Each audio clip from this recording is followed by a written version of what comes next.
Yes, the gang at Design have resurrected that old and trusty servant, Filmation, from the crypt, dusted off the cobwebs, and found him gainful employment in Piranha's Nosferatu the Vampyre. Nosferatu is actually a film license, and the game cover is from the 1979 remake starring Klaus Kinski. It follows the film plot well, and it begins with you controlling Jonathan Harker, trapped in the Count's castle, looking for some deeds. Basically, you are a lowly rep for a firm of estate agents, and quickly you discover that the would-be purchaser of the house is none other than Nosferatu, better known as Count Dracula. If the sale goes ahead, the Count will transform the good citizens of the town of Wismar into blood-sucking parasites. Worse, he will probably cause the house prices to tumble.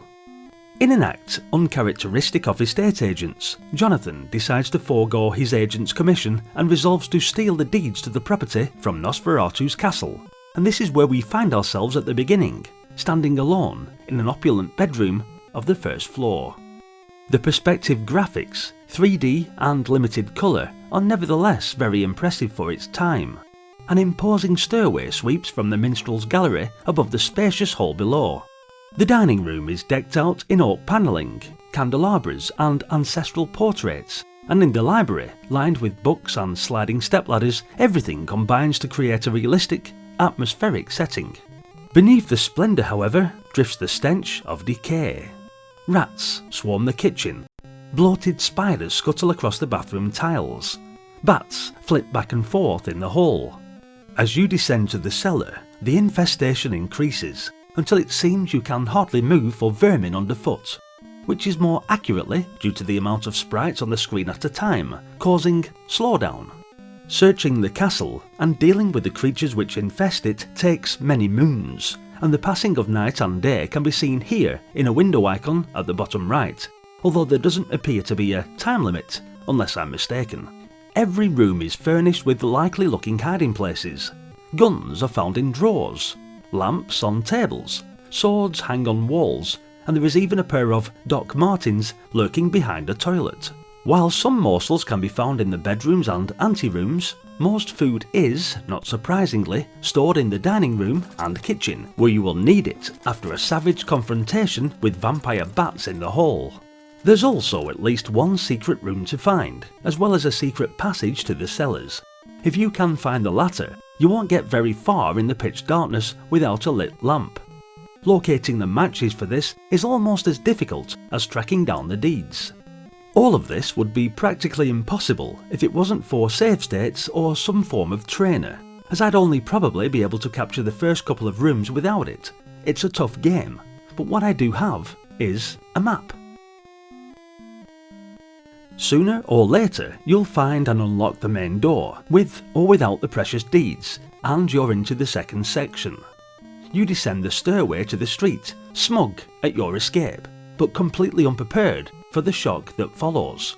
The entire population of Wismar consists of estate agents that all look exactly like yourself.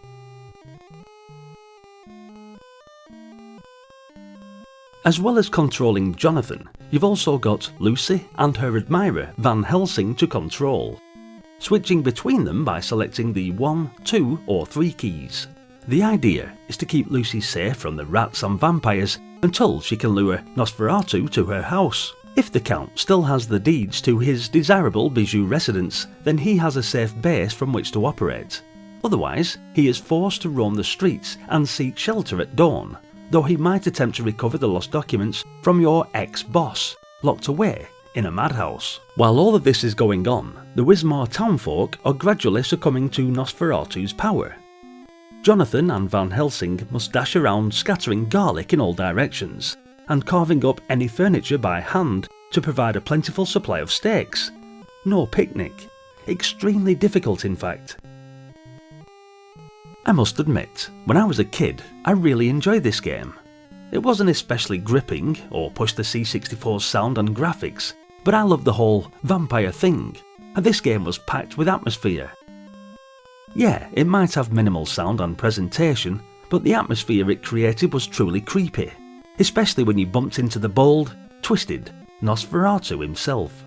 You do find yourself wandering around, uncertain of what to do next, and locating the Nosferatu could be a little difficult, but the whole ambience thing would keep me playing. It has to be said that this game is an acquired taste, but if you like the Vampire Dracula genre, have a hankering for isometric style games, and also can handle stilted game mechanics, then try Nosferatu on your Commodore 64. Thanks for watching guys, hit the like button if you enjoyed the video, and let me know if you've even heard of this game before, let alone played it. I'm keen to hear your thoughts in the comments section.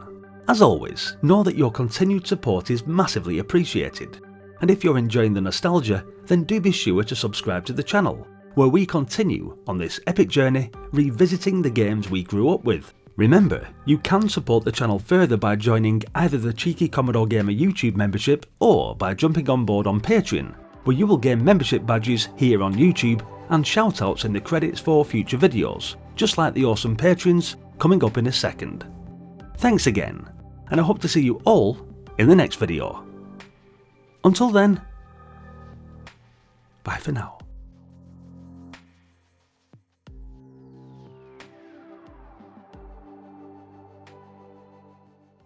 A massive thank you to the following Patreons. Your continued support goes a long way to ensure we continue on this epic journey down memory lane. And also those who have joined the YouTube membership. Stay retro.